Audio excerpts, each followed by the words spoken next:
গল্প। এক ছোট গ্রামে এক সময় এক ছোট ছেলে ছিল, নাম ছিল আমির। সে ছিল খুবই সাহসী, কিন্তু তার জীবনে একটা বিশেষ সমস্যা ছিল। সে ভয় পেত অন্ধকারে থাকতে। রাতে ঘরকে ঘিরে অন্ধকার তার হৃদয়কে ভীত করে তুলত। একদিন গ্রামের একজন বুড়ো মানুষ, ইনি ছিলেন গ্রামের সবচেয়ে বুদ্ধিমান, তাকে আমির গেলেন এবং বুড়ো মানুষটি তাকে বললেন, আমির, তুমি ভয় পাবে কেন?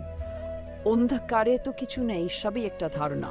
এখন তোমার ভেতর সাহস থাকবে, তখন অন্ধারও তোমার জন্য আলোর মতো হবে।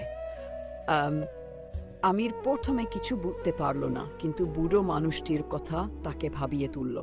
পরদিন রাতে যখন ঘরে বাতি নিভে গিয়েছিল, আমির একা একা অন্ধকারে দাঁড়িয়েছিল। সে চোখ বন্ধ করে মনে মনে বলল, আজ আমি ভোকে হারাবো। শুরুতেই তার শরীর কাঁপছিল, তবে একসময় সে মনে মনে সেই কথাগুলো মনে রাখল। আমি সাহসী, অন্ধকার আমাকে ভয় দেখাতে পারবে না। অবশেষে আমির শ্বাস নিয়ে ঘর থেকে বের হয়ে বাইরে হেঁটে গেল।